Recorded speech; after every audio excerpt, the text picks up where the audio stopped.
And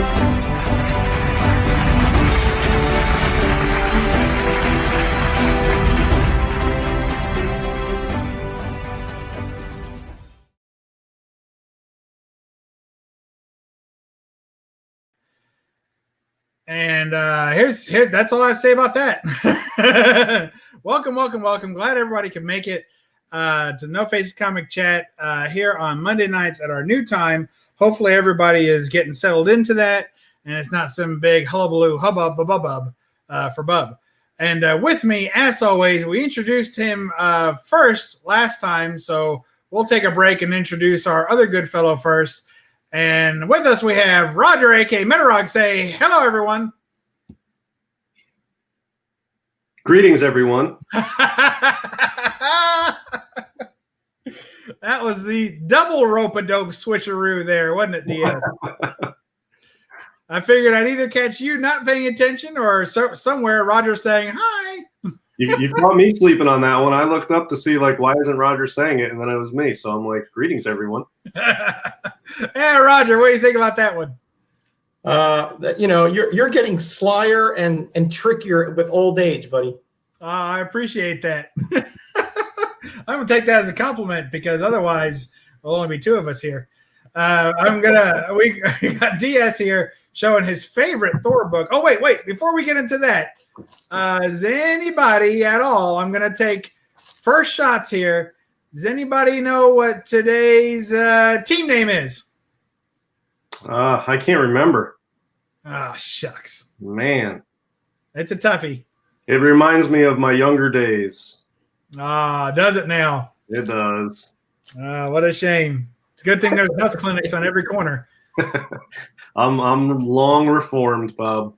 What about you, Roger? Brings back memories. Yeah, I don't think I've ever been hammered myself. Yeah. Oh, notice how he artfully left out the other part of the name. So well, he's never been hammered, but he can't say he's never swung around. I've never been hammered. All right. Well, DS remembers being hammered, and Roger can only remember being swung. So there we go. So since everyone refuses, I'll say it. We're the Hammered Swingers, everybody. Hey. Whoa. Yeah, you're welcome. And I'll shout out the early chatters, the chatters. Oh, wait, there's already 18 of them. Oh, heck, Roger, you take it.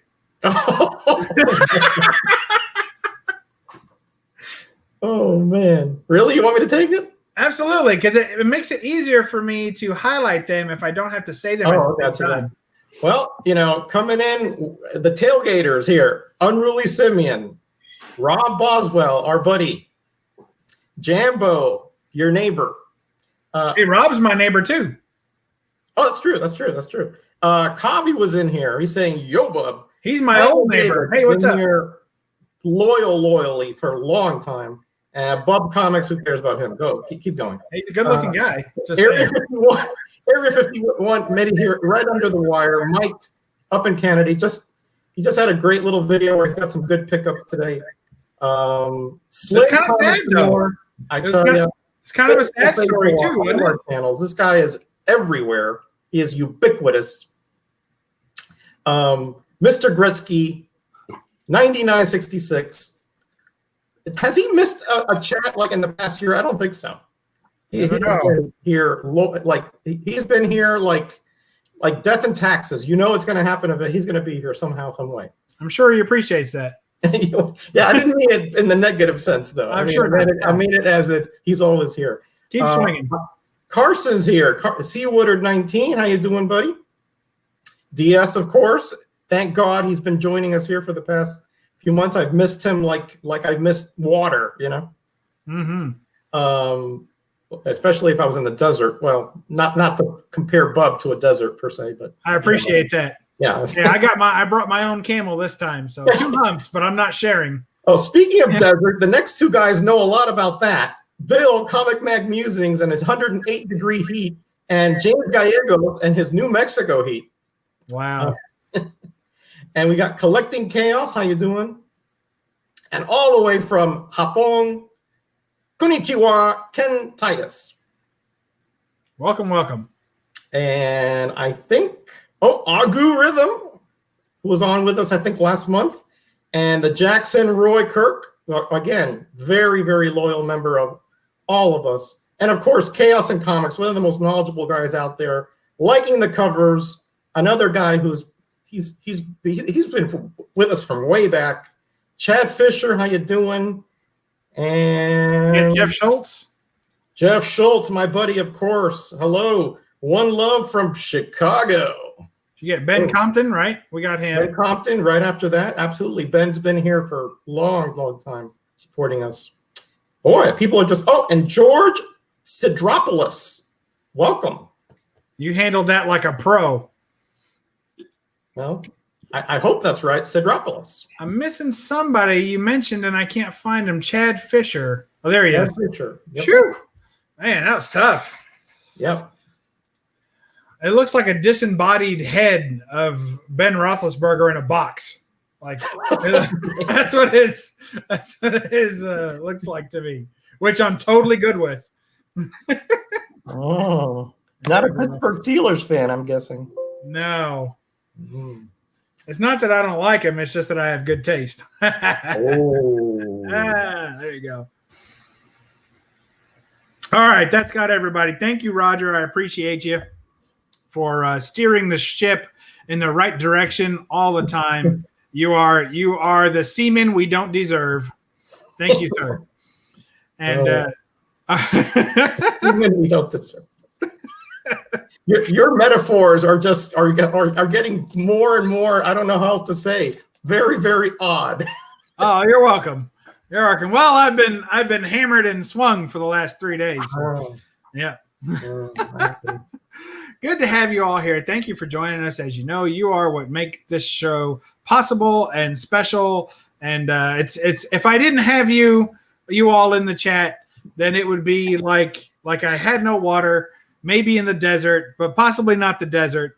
I'm not saying no one's the desert, but I'm glad to be a seaman who's not in the desert. So thank you all for being with us, and of course Roger for his fine work. DS, what are you going to bring to the table? Well, since we were talking about perhaps superheroes swinging hammers, I figured I would show an LB Cole that I picked up today. But yeah, let me give you a close-up of this. So I looked at a collection today. I didn't look at the whole collection, but there's this guy, and he's like, he told me he was 82, and he used to own a comics shop, closed it down, put everything in storage, and now he's just trying to move it. So I met with him. He didn't have a lot on hand, but I'm going to meet with him again and go through the storage units and, hopefully get some good stuff. And, this was something he had to, we were talking. I actually bought, let me show you guys. I bought 3 of these. He had 3 of these there. So I bought 3 of these, and they're pretty nice, near mint copies. I got 3 of those. And then we were just talking, and he mentioned something about Fiction House, and he's like, yeah, you probably don't know anything about Fiction House. I was like, yeah, Fiction House, Planet Comics, Jungle, Jumbo, Fight, Ranger. And he's like, yeah, usually nobody knows. I'm like, man, I'm into that stuff from the 40s. And so we started talking, and I was like, talking about favorite artists of mine, and I'm like, I really like LB Cole a lot. He's like, I think I have an LB Cole here. And I was like, all right. So he pulled out this, and it's low grade. But, I got this for really cheap. It's low grade, but he gave it to me for cheap. And it's one I've never had before. And it's awesome. So, yeah, I'm going to meet with him again and see what else he's got. And he says some of that stuff he hasn't looked at in like 25 years. Wow. So who knows what's in there. He said he probably doesn't have much Golden Age stuff, but he's got silver, a lot of bronze, and up. I think like the Deadpool's are probably the end of what he has. So yeah, it was a good day. Picked up some cool stuff. I figured I'd show this off. And so I look forward to going back there and getting some more good stuff. Wow. So a little bit of an exciting day. That sounds like a possible dream come true find there, Diaz. Yeah, I'm trying to temper my expectations. And he's 82 and he looks like he's 50. So he is sharp, and, I'm not trying to pull the wool over anybody's eyes or, rip anybody off anyway. I'll pay fair value, leave some room on it, and I can hustle and do my That's thing. what I was going to ask. So did he set the price or did you make an offer? He set the price on this stuff, and I offered less than that, but I offered him a fair amount where it leaves room for me. But it was a good start to the relationship. We'll put it that way. Okay. But he knows his comics. He knows the conditions. He knows. Right. That's what I was wondering. Okay. So Yeah. he's fully functional as far as that goes. Yeah, but he's not trying to get. Look, he ran a comic store for all of his adult life. At this point, he wants to move it quick and get money, and so he's going to cut me good deals on this stuff, and so I'll have a lot of room on it. But I'm still not going to get Hulk 181s for $1. You know what I mean? Yeah. But it should be good based on this today. It should be good. I mean, there's a lot of room left on those Deadpools for me. So yeah, it's cool. He knows what he's doing, but he's just trying to make money. He knows what I'm doing, and so yeah, it's cool. It's not every day you run across 2 10 by 20 storage units full of stuff. And I didn't even get to the storage units today. I just met him and we talked, and I was at his place and looked at some of the stuff he had there. Yeah, he's got one storage unit, 10 by 20. He hasn't even gone in yet. He's just started looking into the first one and getting it sort of organized and opening boxes and going back through it. The second unit, he hasn't even opened it in, I don't know, 20 years or something, he said. Wow. Yeah. Nice. Congratulations. That's a fantastic book, and it sounds like real promising. You have to. When are you going to get to see him again? Next week, probably. Oh, it's so long. I know. Yeah, I was like, yeah, I'm free tomorrow. But he's like, no, Monday works good for me. I was like, okay, well, let's plan. So we already set it up for next Monday. So, yeah, I mean, look, I can't buy everything he has because I don't even have space to put it. I don't have a vehicle to transport it in. I don't have probably the amount of cash to buy it all. But my plan is to sort of see him on a weekly basis, go through it, give him a good stack of cash, get some good books, and do that every week. And then that will give me a lot to work on here. Subbing stuff, selling stuff, cleaning, pressing. Some stuff will be for me. So it'll keep me busy. This is hopefully how it'll go. Sort of a steady stream of something to keep me busy, some cool books. And, yeah, we'll see how it goes. So, That's fantastic. Exciting. Very exciting. Yeah, I'm excited. Thanks. Yeah, thanks a lot. Yeah. Hey, if you run across any Marvel Spotlight 5s, let me know. I definitely will. I know trust me. I've had 2 recently, but yeah, I definitely have you in mind for that. There's a couple books on my list for you, and one of them you got was the Brother Voodoo. Yeah, I got that. Yeah, I know. Yeah. So Marvel Spotlight 5. Yeah, I'm always keeping an eye out for you. Yeah. Thanks, man. I mean, I got one from Bub, but I'd like to get the whole cover. No, that's all right. I understand, Roger. No, you don't have to explain it. I got you. Hey, we're all familiar with placeholders, upgrading. Yep, absolutely. I mean, it doesn't take away from a gift. If it fills that hole for you, is good. It's a placeholder, and you have the book, and it's readable, and that's 99% of the battle. And then upgrading over time, getting a better copy, whatever. That's part of the game. We all do that. Yeah. I try not to do it anymore, but if it wasn't for that ripped cover, it's actually not a bad copy. I've read it probably 20 times. Because I just think it's a fabulous story. But that's just me. Well, nothing wrong with that. I mean, I'm good. That's what they're for, really, especially the low grades. Yeah. Unless they're extreme low grades, like. Well, the way I've been looking at it is my brittle books, my cover already detached, and those are kind of fun to slab because they're really better to look at than they are to handle. Yeah, so at that point, that's understandable. Yeah, if it's brittle, you can't risk it. You're right. Probably a third of my Golden Age collection is pretty brittle, so it's bad when they don't even give you a page color; they just put brittle. We don't know what color it is. Every time we opened it, pieces fell out. So the color is immaterial. It's the integrity is gone. Yeah. Well, I'll tell you though, the brittle stuff is actually better to even keep in the bags and boards than it is even to get slabbed. But I mean, if you're not planning on reading it and you're just presenting it, I mean, you get a discount price for old books, and you've got some great stuff, Bub, and you wouldn't have that if you had super high standards. You know what I mean? No, that's true. Not on my budget. Plus, when you go to the brittle side of town, you know, that's a whole section of collectors that won't touch it. Right. I mean, just won't touch it. They see that word on there on the slab or in the description, they're out. You know, so that opens the door for me. There's certain things I don't like, and you know, like writing on the cover in pen, that kind of irks me. If it's anything other than a date or a number, like a price, I can deal with. But if it's just like somebody's name, I usually check out on that. On a rare occurrence, if it's a really pretty well-written name, maybe I'll take it, or if it's not obscuring art, but most of the time it's just written right across the cover. It drives me crazy. But some people don't mind that. So that opens the door for them to buy a book I wouldn't. So works out for everybody. Yep. Roger, why are you showing all those books? I don't understand. What do those books have to do with the topic tonight? Well, I don't know. I thought I saw on the Avatar page, whatever that is, I thought I saw Thor on there, so I figured I'd bring a few of my favorites over here. That's all. Yeah. All right. Well, then, all right. Well, fine. Roger wants to talk about Thor, so I guess we'll talk about Thor. All right, Roger. DS is the Thor expert here, but all right then. Well, first, let me say this: the inspiration for this evening's chat came from none other than our fine cohort DS, and quite simply put, he's looking for a book, and I'd like to know, or I'd like you all to know why.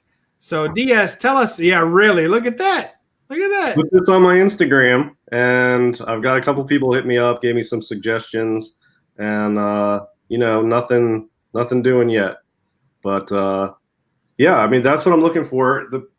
I think there was a couple people that didn't believe me because I'm into Golden Age, and that's cool. But the people who know me know that I've been looking for that book.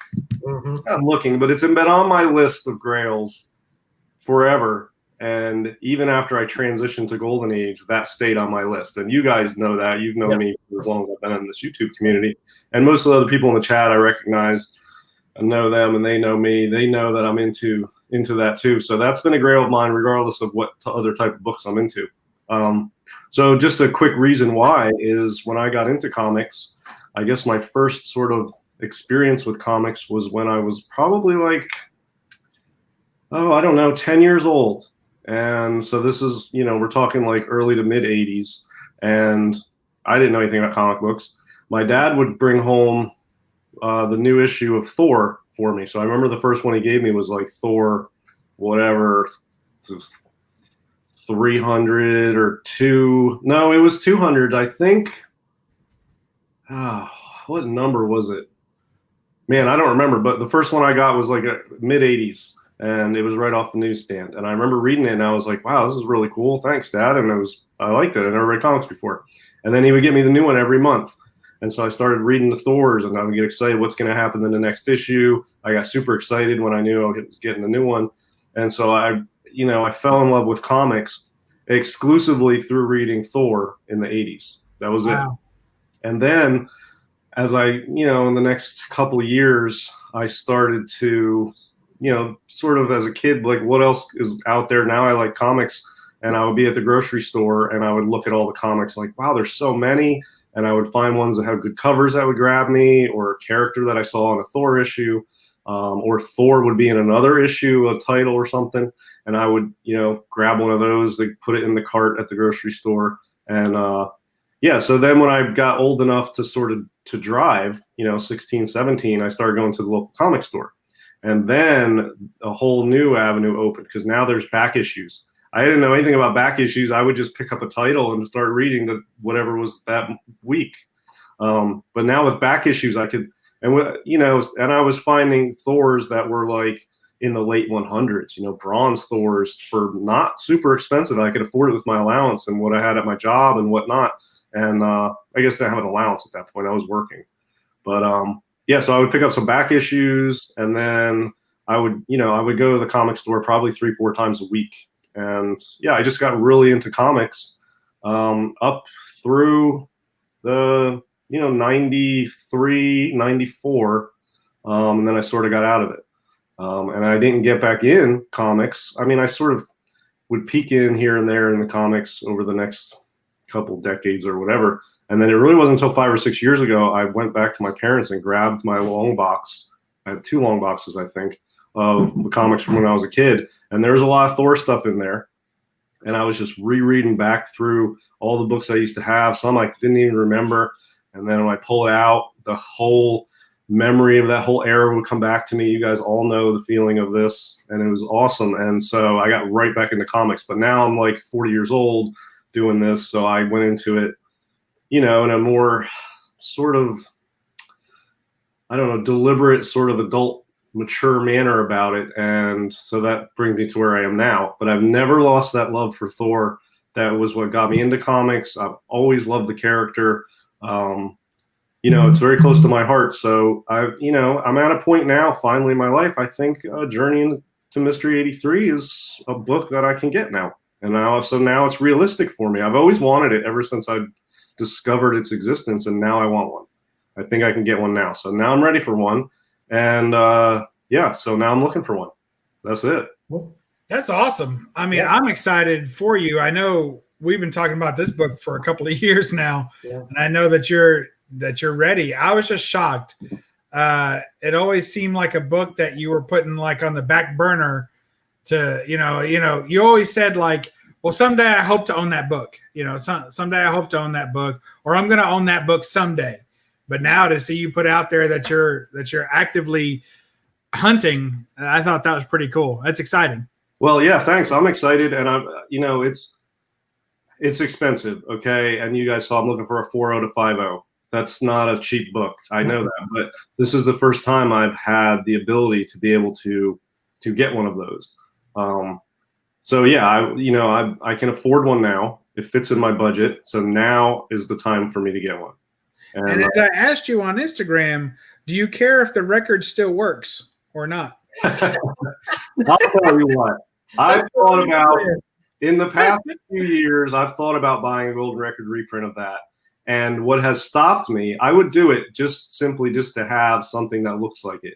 But what stops me is that GRR copy does not have the 12 cent. The 12 cent up here is missing. And it doesn't have the 83 over here that's missing.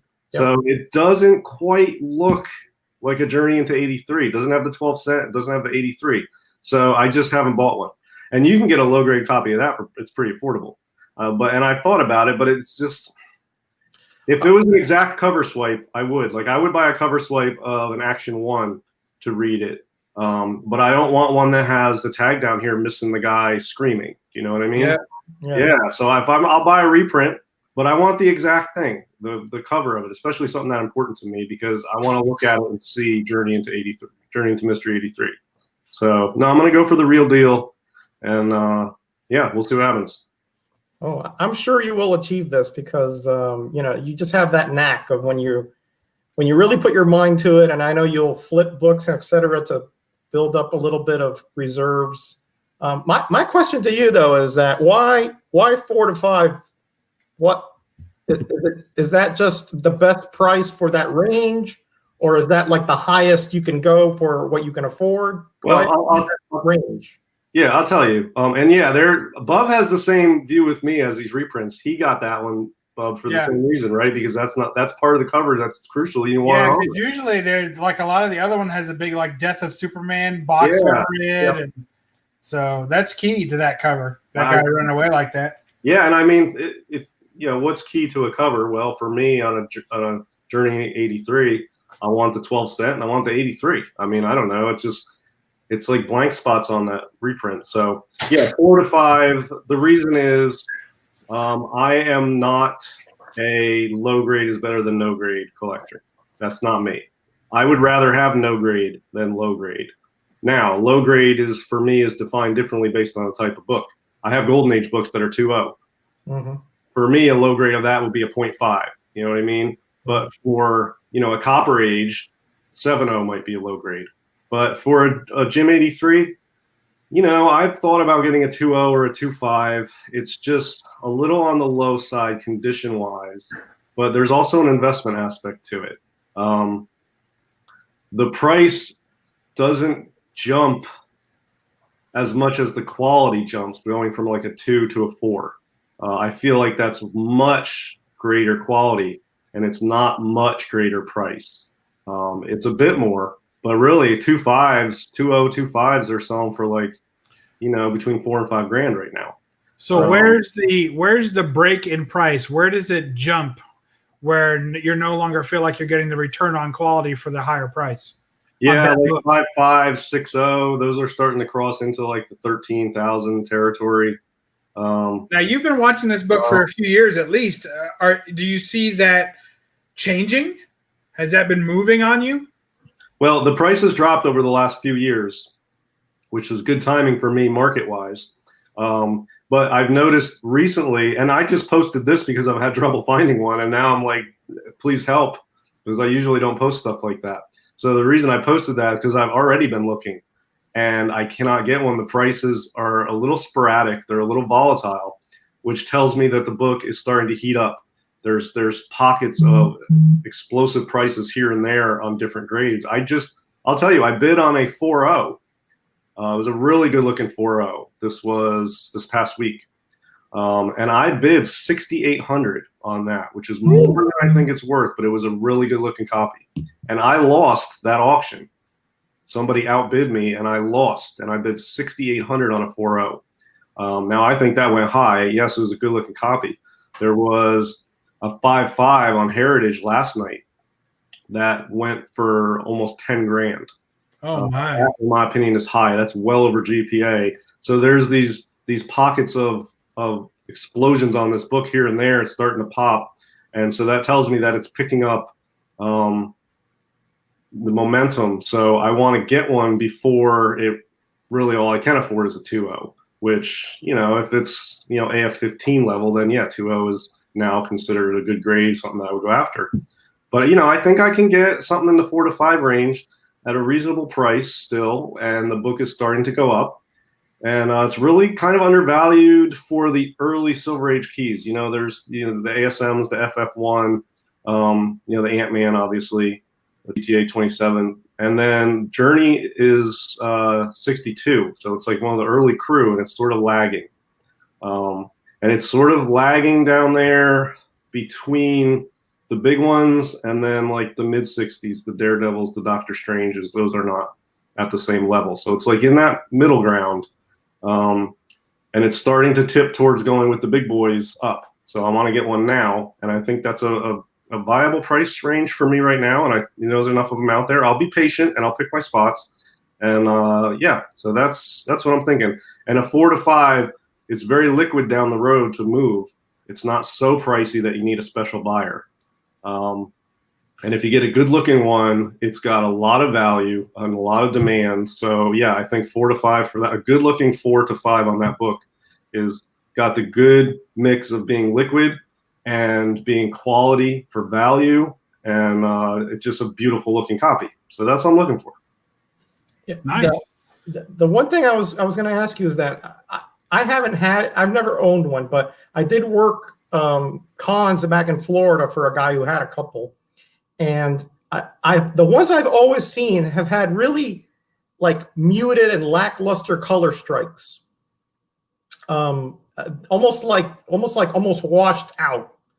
Is that something that's prevalent with that book, or is it something is that an anecdotal thing on my part? Well, I think the inks, the Marvel inks from the 60s were not the greatest. I come for color. I'm coming across two types of copies. The ones that are sort of have darkened a little bit, like the white. It's not really a white cover. It's sort of got this light bluish grayish tint to it a little bit. Mm-hmm. I mean, I guess you get a 9.2, probably bright white, but whatever. But you can get one that's pretty bright background, sort of very light tint blue, slight gray, but a bright clean copy. And then there's other ones where it's like a darker gray in the background. Yep. Want a brighter looking copy. with good colors, and I don't want like chunks missing. But for color wise, it feels like there's like darker, dirtier copies and then brighter, clean copies. The color strikes seem okay, but I think it's just, you know, the inks marble used back then across all of them seem to have the same issues. It's like finding an FF1 with a bright white cover. It's tough, but you can find it even low grade or high grade. But it's sort of crucial. It's sort of like X-Men. People want the dark green. So yeah, for that, I want a brighter background color. Okay. All right, that's fair. Yeah, that's fair. Good question, Roger. Oh, also, another thing about it is the centering.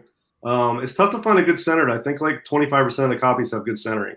And you'll see the CCA stamp a lot of time. The cut goes right across the edge of the CCA stamp. Yep, that's the one I saw as well. Yep. Yeah, so it's like 25% of them have a nicely centered print, and 75% are pushed over a lot where it's cutting through the CCA stamp. That's not a deal breaker for me, but if I can find a above average bright copy with an above average centering, that will be perfect. And that 4.0 the other night was nice. And yeah, I mean 6,800. I thought that was standing tall on that. Yeah, change. Well, that's a lot of money. If somebody really wants it and they have the money, you know, the sky's the limit. You know how that goes. Yeah, right now too, the GPA and all that, and what's the other one? Go Collect or whatever. Yeah. All the FMVs, you can pretty much pitch those out the window right now. And I'll tell you, talking about the price jump. There's a 4.0. That was a really nice 4.0. I think it sold high, but it sold for 7. The 5.5 last night at Heritage sold for like 9,600, and there's a 6.5 right now that I inquired about, and the asking price is 15. So that's a huge jump when you get to like 6.0, because you know from 5.5 to 6.5, it's jumped $6,000. You know what I mean? So that's a big jump. So when you get into the fine range, that book really takes off. So I'm trying to stay just under that. Well, I'm sure that's pretty rare to find a copy. Is Jambo saying he's got a Jim 83? He does. Yeah, I've seen it. Yeah, he showed it. Yeah, and see what he's saying. And you know, there's nothing wrong with that. That's the majority of the copies on that. It's like the opposite of a Hulk 1. Hulk 1s, all of them are perfectly centered. There's no issues on a Hulk 1, no matter how low grade, high grade, color strike, whatever. They're perfectly centered, 100% of them. The journeys are like 25% are nicely centered. Yeah, it's just weird. I don't know. Yeah, nice. Yeah, maybe it went to maybe the whole press wasn't, you know, correctly aligned or something, and it skewed a little bit. But yeah, you're right. All the ones I've seen have had at least a little bit of the stamp out. Cool. Well, why don't you show us a couple of Thor books there, Roger? I know you've been chomping at the bit. Yeah, man. You know, this character is one that, as a kid, I really wasn't into him that much. I would only buy Thor books if I couldn't find my regular comics. You know, like if Astonishing Tales was missing or Captain America or something, and I had a little extra money, I'd buy Thor because I really wasn't into him. But I was very lucky to find in a garage sale many years ago, like about 150 of them for like 10 cents each, and in really nice shape too, which was rare for me, as you guys know. So I've read it. I read it all the way from 160 something through 300 something, straight through like in a week. And I fell in love with the character and the stories. I really did. They're very different than most Marvel Universe stories because there's so much sibling stuff going on, and father-son relationships. There's so much political and cultural, even like tribal things, if you want to go deep enough in Thor mythos with all the different worlds. He's a demigod or a god, but he has an identity on Earth. It's a very complex character, really, when you get to it, because he's a king in waiting. Well, I don't know if Odin has died at some point, but during the Bronze Age, he was still king. And he's being constantly tested by his father and sort of owned to be that. And a lot of the writers have taken that to heart. And that's why a lot of the stories you're going to see, he and his father at odds. Here, I picked a few of them because I counted at least 6 stories where they were fighting. It's so funny how dysfunctional that family is, of course, especially when you bring in the extended family, not just the first there, but it's so funny how dysfunctional that is. Yep. It's like that's the way Marvel wanted to present families for a while there. Yeah, you got Hela, who again is essentially, essentially she is like the god killer. Right.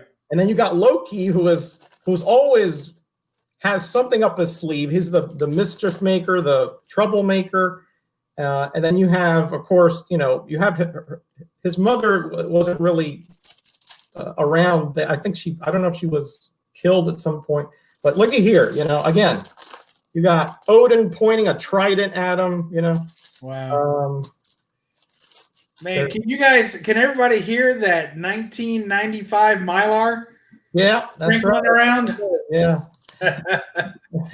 I didn't bring all the Thor versus Odin ones, but trust me, there are just tons of them, And then you got goofy things like this, where he takes on the Stilt Man, like that's a threat, I mean, Daredevil, wipes the floor with this guy, Right, street level hero. Yeah. Versus demigod. Yeah, this fight should last a millisecond. One hammer throw, he's gone. But really, here's another one right here. Where Thor and his father at odds. He's testing him, and he takes away his power a couple times, and just like in the movies, the movies sort of mirror certain storylines, and like the one where he was took away his hammer. He had his strength, but he didn't have his lightning powers, or he thought he didn't. So anyway, again, a character which I thought, when I was a kid, it didn't interest me, but once I found it and read it all the way through, it's actually one of my favorite reads, all the way through from the 60s through the 80s. Cool. Yeah, and talking about dysfunctional families, between Loki and Hela, they put Thor through the ringer more than anyone else. I mean, I remember reading the issue where I think Loki turned Thor into a frog. Yep.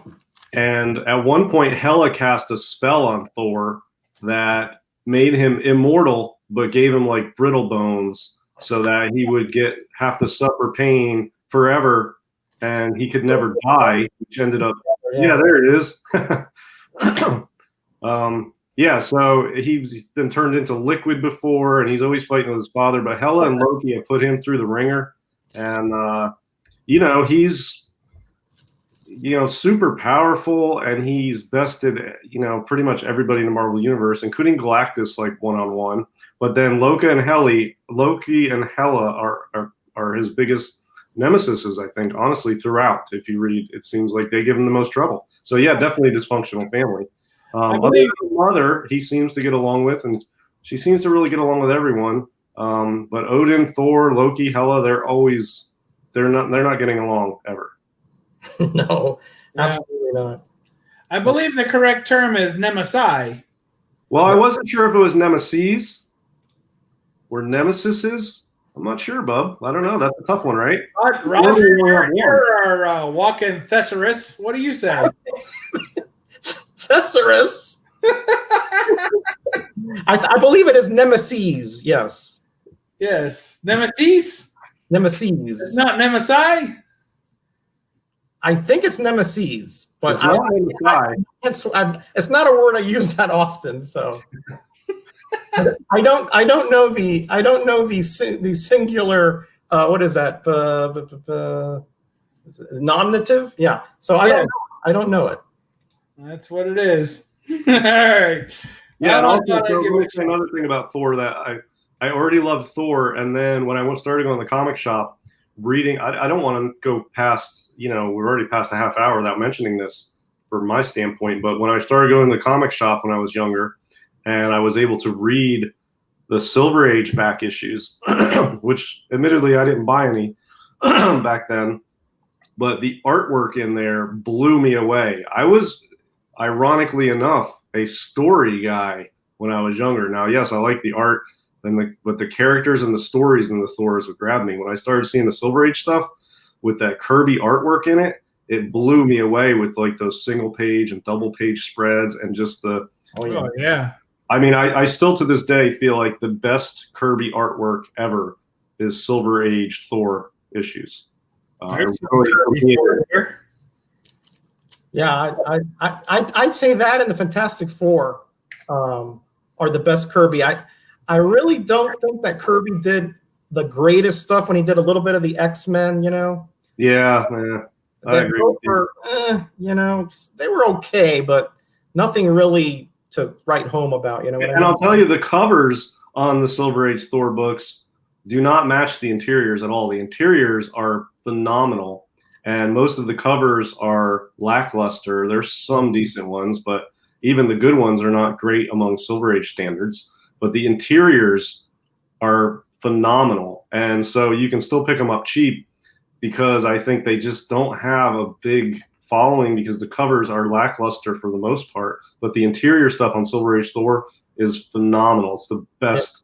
Yeah, it's my favorite artwork in superhero comics is Silver Age Thor. Well, it's a perfect vector for Kirby, you know, because he has those strong lines and he has the dynamic, you know, the motions and the starburst and the globules, you know, they're perfect for, you know, this kind of setup in another world where, you know, there's a lot of different landscapes and seascapes and terrains. Yeah, I mean, he's a master at that kind of stuff. You know, his imagination is just off the charts. And when it comes to Thor, you're right there. And the FF covers, especially anything with Surfer on it from the Silver Age that Kirby did, I feel like he put all his cover effort into those instead of the Thor covers. But on the interiors, they're both great, and I choose the Thor. But there's no mistake when you look at a Silver Age Fantastic Four issue, especially one with like Surfer on it,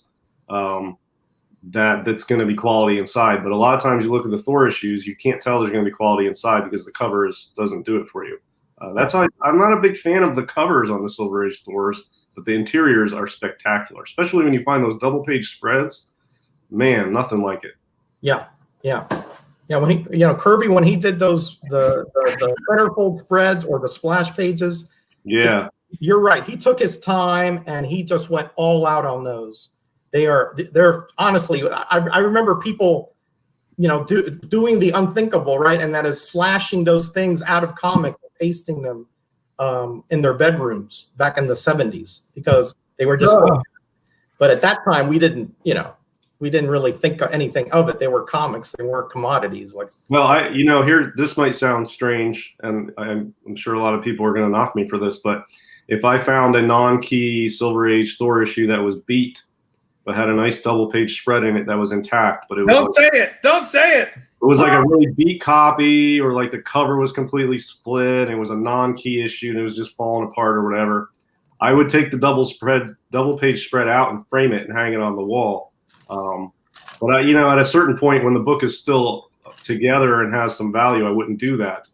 But I would like to find one that's so beat that the value is less than if I put a double page spread on a frame on the wall. So, because the only other way to do it is to print it out or something and never will look right, or to buy a poster, which they don't have posters of those.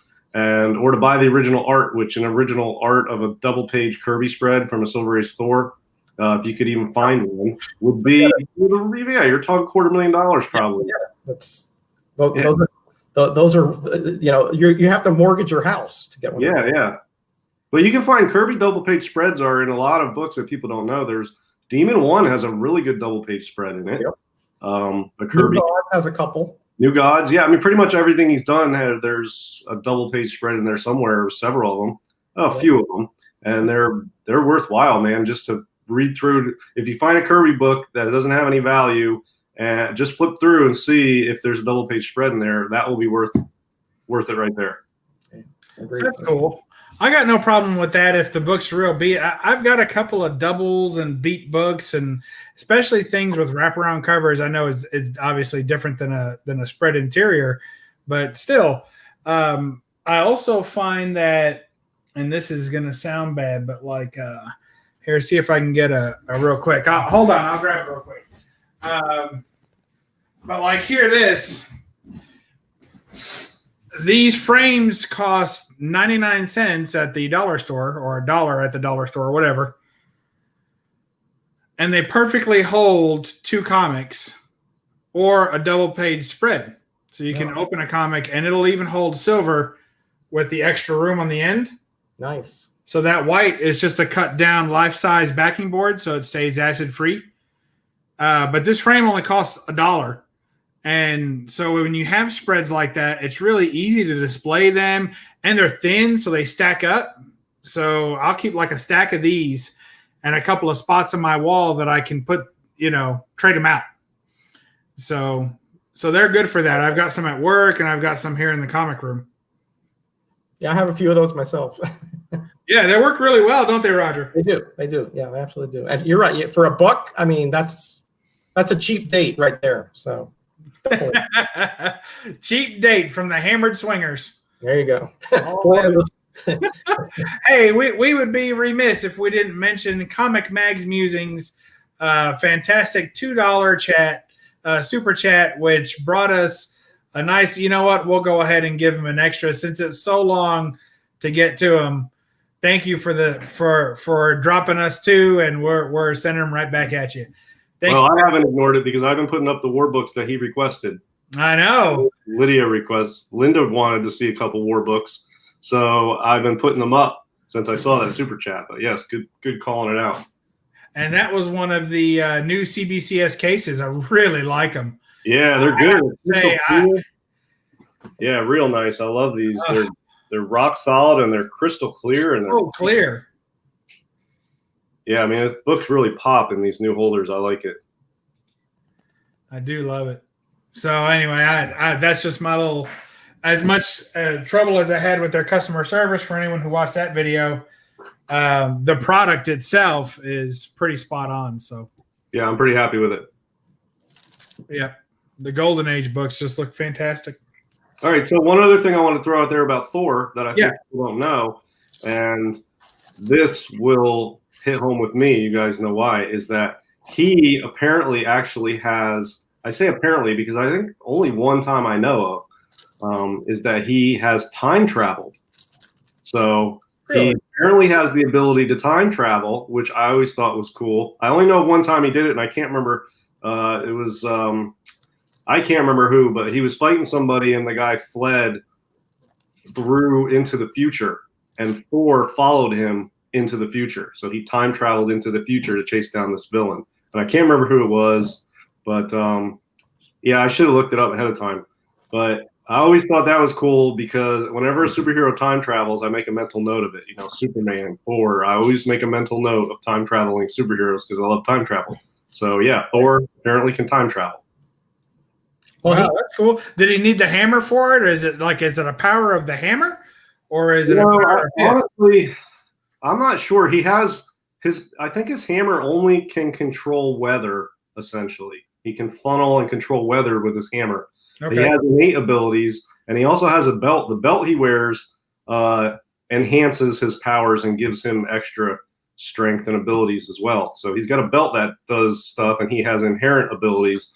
And I think the hammer is pretty much limited to just controlling weather. He can also use it to fly. He throws it really fast, and then he can grab it and travel faster than him, I think. So, yeah, I'm not sure. I don't know. I'd have to, go back and research it. But he did time travel once, so I think he has that ability. Oh, Jambo's saying Immortus took that power away from him. Okay, interesting. I see. I don't know when that happened. I remember thinking that it was so cool that Thor time traveled. So I know that he can also spin his hammer and walk through certain dimensional portals. Yeah, so maybe the hammer in some way let him time travel. I don't remember exactly. I just know he did it. Right Right here, he Right comes. now I'm getting it. I'm over there. All right. Man. Right here, he comes. He's coming out right here. Right here, he's coming out of another dimension into the Earth 616, and he's thrown his hammer there at Count Nefaria. Wow, that's cool. Is that the same Count Nefarious that was in X-Men '94? Yes. That guy sucks. Yeah, but this particular version stole the powers of the Lethal Legion, so he's strong and fast and can project bolts of energy or something. Oh wow, that's much better than it used to be. Yeah, if you see him here, I'll show you here when I put this in here.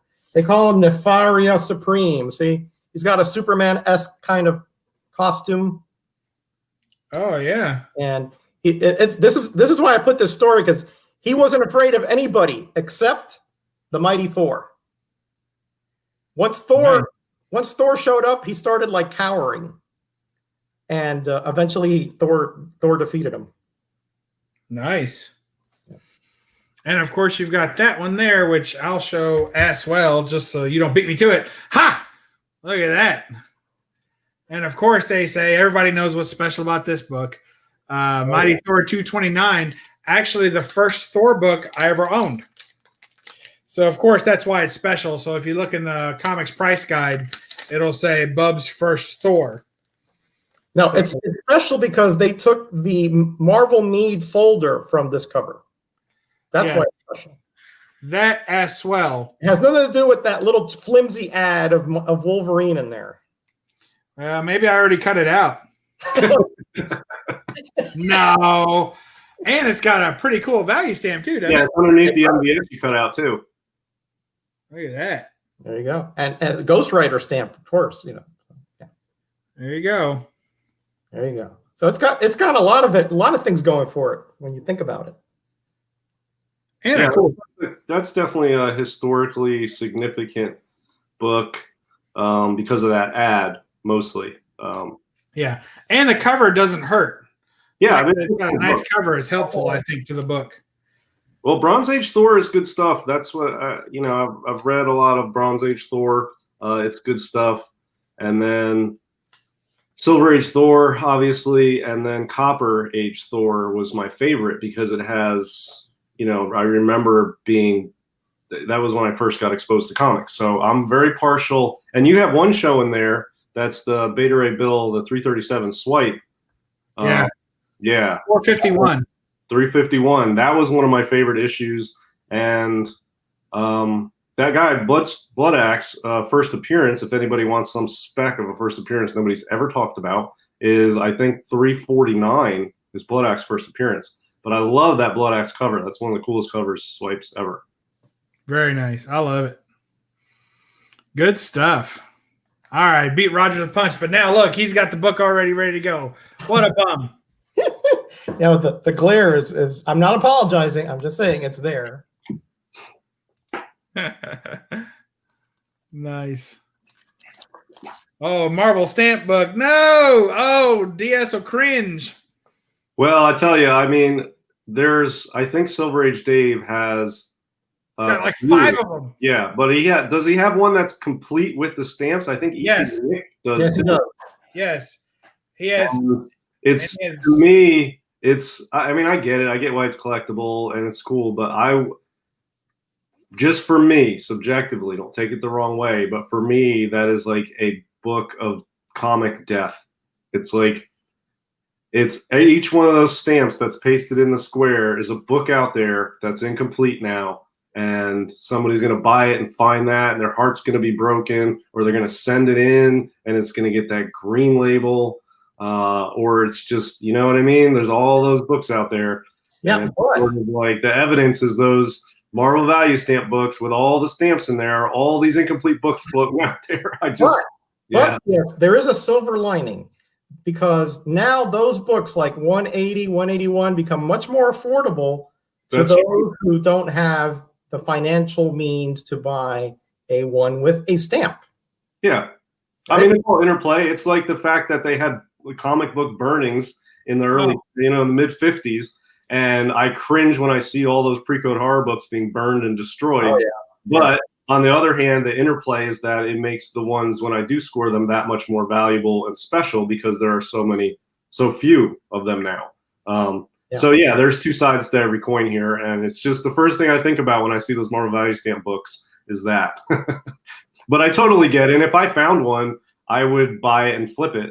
But it's not something I would ever collect. But you know, when you buy collections or you buy a lot of books or whatever, and you go through, I find ones that the Marvel Value Stamp's been cut out, and I always wonder if it's in Silver Age Dave's little book there. Ridiculously as well. Yeah, ETA Nick has one too, but I think he's getting low grade beater copies of the ones he's missing, and cutting the stamps out now. Yeah, that's what he's doing, or that's what he was doing. I haven't seen him do it in about a year, but yeah. I mean, it's cool. And he's actually cutting like the ridges off to ridiculous. Yeah, about it. Yeah, very very OCD like. Yeah. But let me ask you this, and this is one of those extemporaneous remarks and trains of thought, right? So, okay, so you're okay with someone cutting up low grade copies of books to, ragged out copies of books to get the Marvel stamp out, right? And you're asking me if I'm all right with that? Yeah, I mean, I'm all right with it. Okay. Get it. So now, what if the book that someone cut out a Marvel Value Stamp out of 30, 40 years ago that was pristine at that time, but now has since become a low-grade rag? Are you still angry that they cut that out then? No, I'm not angry that they were cut out back then because nobody intended those books to be.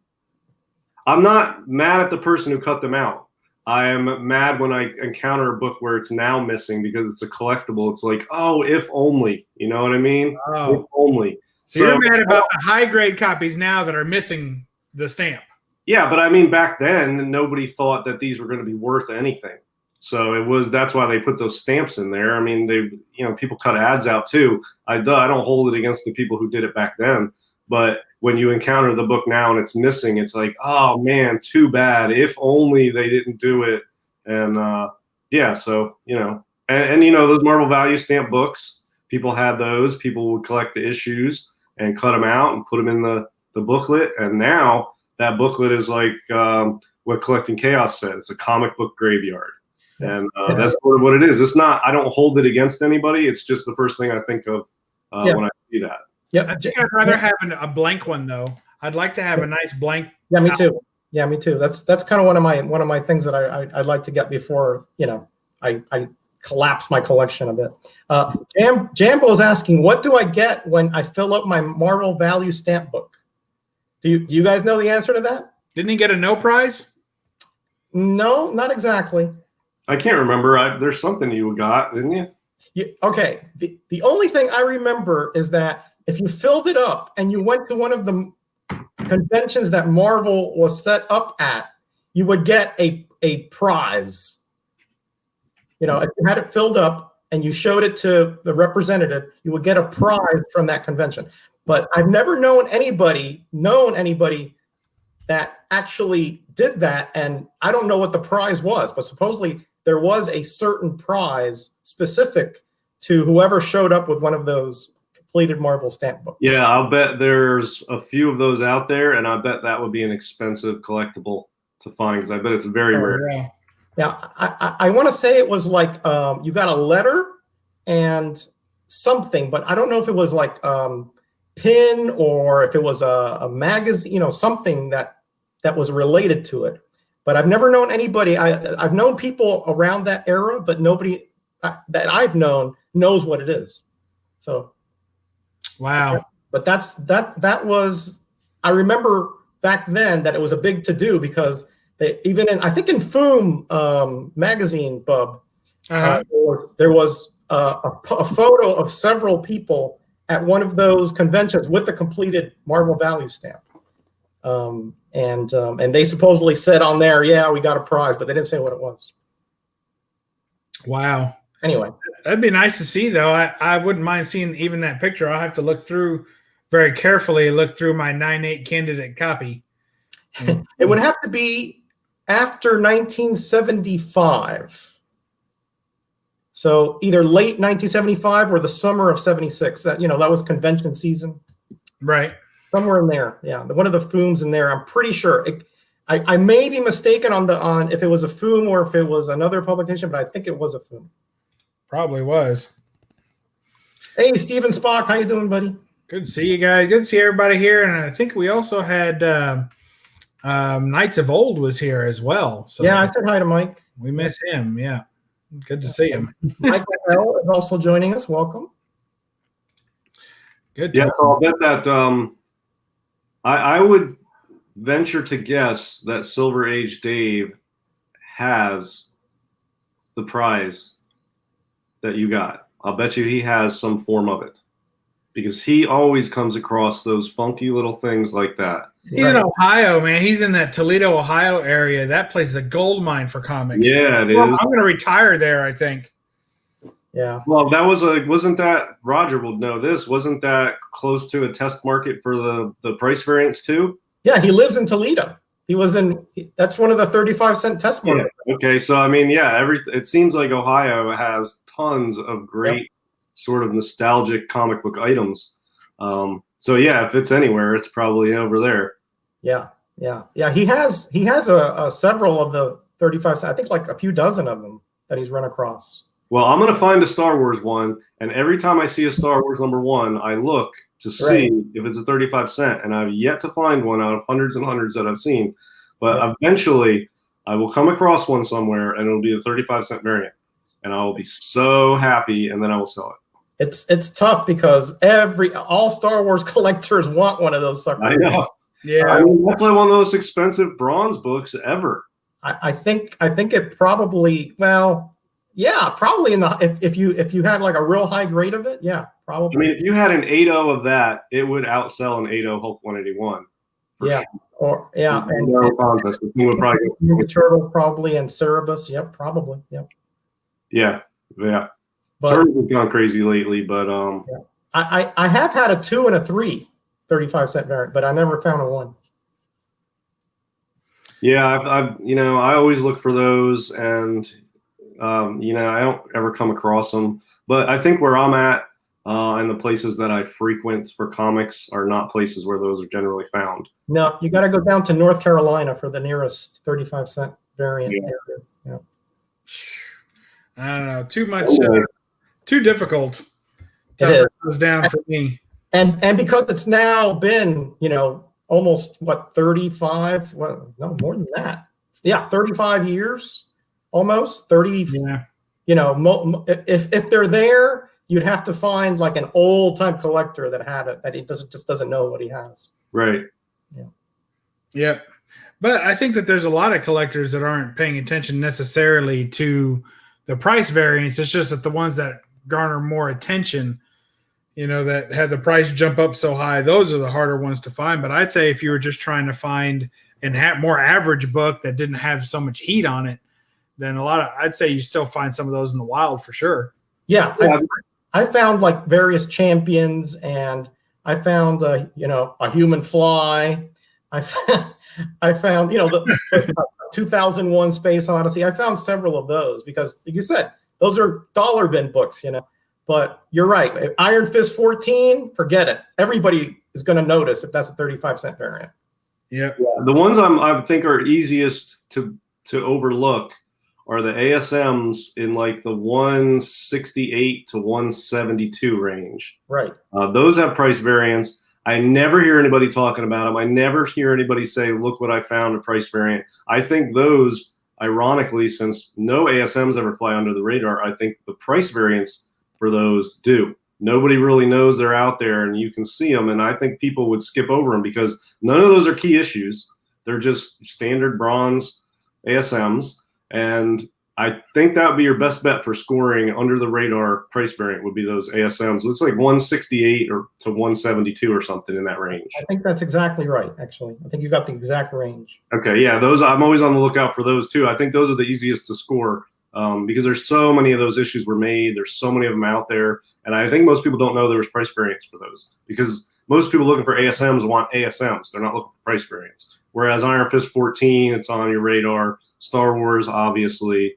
The other book I want to find someday randomly would be Uncle Scrooge 179, which was only put out in those 3-packs. And it's 3-packs. Yeah, the Whitman 3-packs. Yep. Yeah, now that could fly under the radar because people aren't. I mean, most people would just skip over that type of title, so they wouldn't even know it's anything. So I've memorized the cover. I'm ready to find that. So that and the Star Wars one, I'm ready for. Yeah, the problem with that one is that was really short printed. Yeah. Very short printed. So if you find I've never known anyone who's only one. I only know one person who has the Star Wars price variant, and that's Kavi. Oh, really? Yeah, he's got one. It's a low grade, but I mean, he's got one. He's the only one I know that has the Star Wars price variant. I don't know anybody who has the Uncle Scrooge book. Wow. I can't recall ever seeing anybody own one. Yeah, I don't know anybody who has it. Yeah, I don't know anybody. I've been looking for it for 40 years. Yeah, I've been looking for it for 5. So, and no, and I've come across bagged sets before, but that was never in it, Yeah. Yeah. That would be cool. Yeah, it's going to be hard to find stuff like that everyone, the ones like you say, everybody knows about, everyone's aware of, or that people are collecting. I believe that especially of some of those bigger books like your Iron Fist 14s and your Star Wars books, that there may be some in raw form in people's collections and they're unaware that they're the price variant. It's just a book that they know that they've had it in their collection, and they never bothered to look at the price. Right. So, possible. That's the problem, because you have a lot of people that already own that book. I mean, you think about how many there are out there.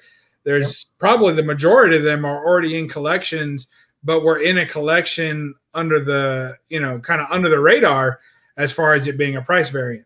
Yeah. Well, and I don't know why. Look, you can go on eBay and probably find an Iron Fist 14 price variant. You can find a lot of price variants on eBay. Yeah, they're rare, but then the Star Wars one is like more rare than the others even. So I don't know if that print run was smaller or what, or maybe they're just being held tighter out there, collectors or what. But yeah, it's not rarer than the others. It's just that there's much more demand for it than any other one. Right. So once people get it into their collection, it never goes out.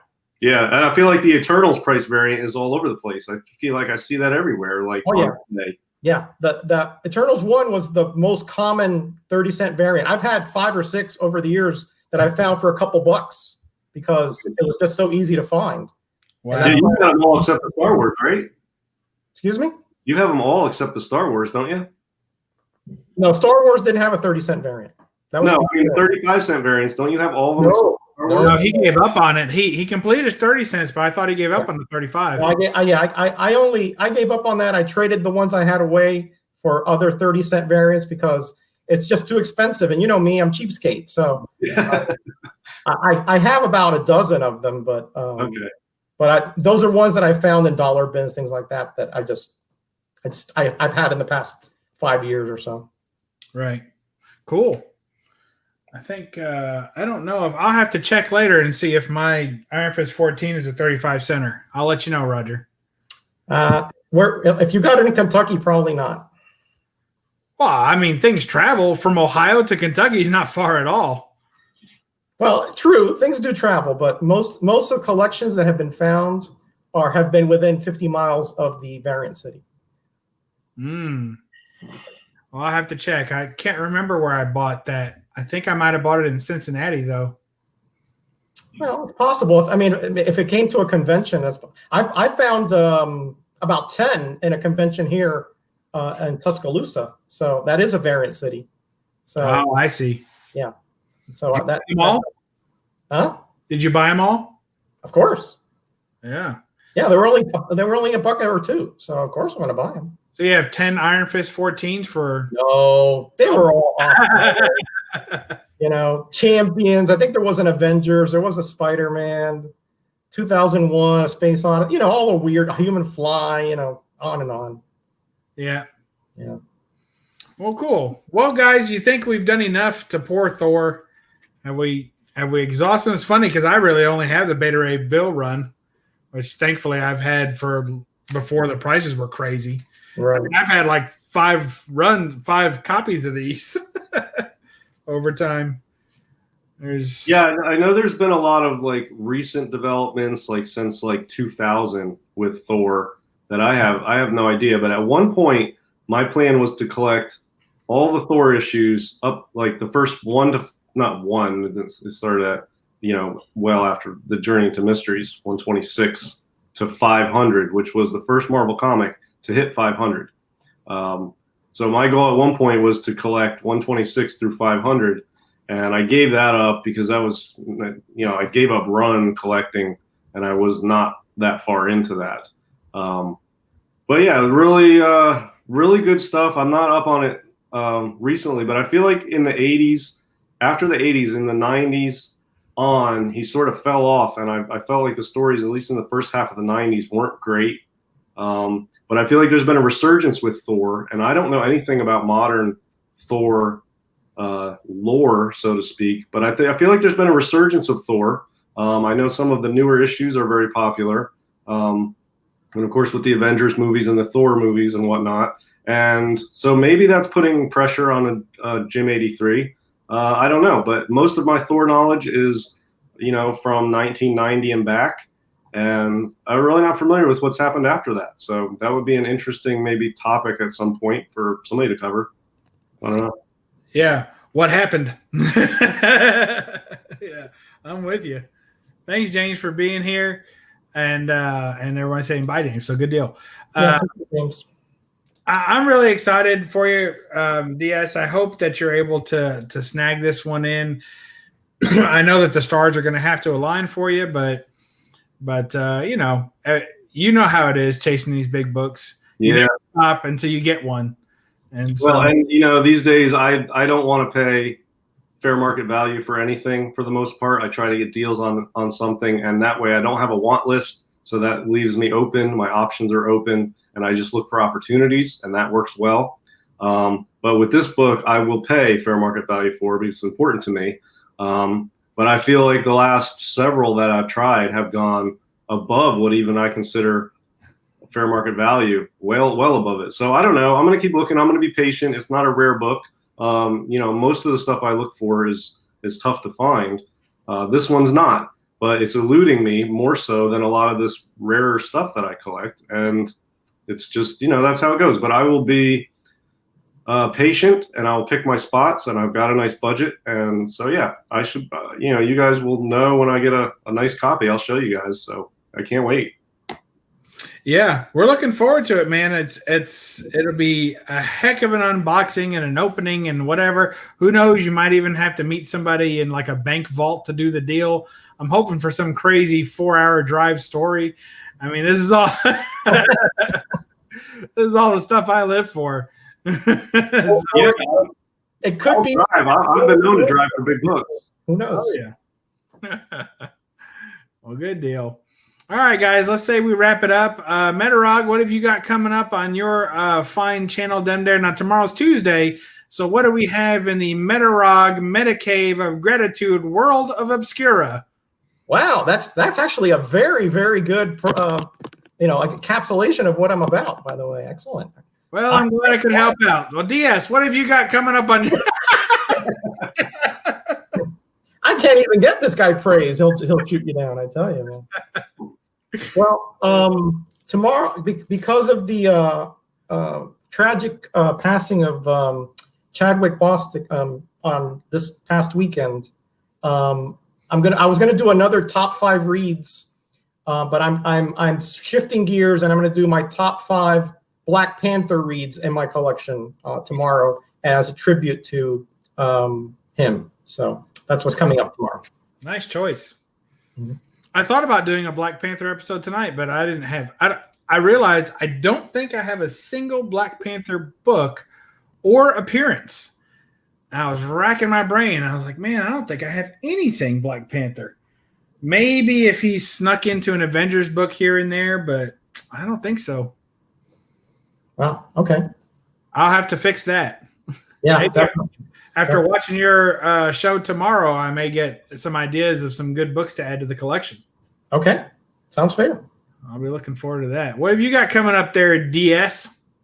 Not much. Well, we appreciate you stopping by tonight, showing off your Thor collection. I mean, what do I have? I have, Golden Guys tomorrow night on Comic Core at 10 o'clock. We talk Golden Age. Other than that, I'm looking for a Jim 83. I'm going to go back and try to get some more books next week. And hopefully we'll have updates if I'm able to, get some more stuff on a steady basis from this guy. And then, I don't know. I've got books I'm trying to sell and books I'm pressing and just a lot of work to do here. I had to clear off the table to set up here for this tonight. I don't have anything really on the horizon planned other than looking for a Jim 83. That's pretty much it. Cool.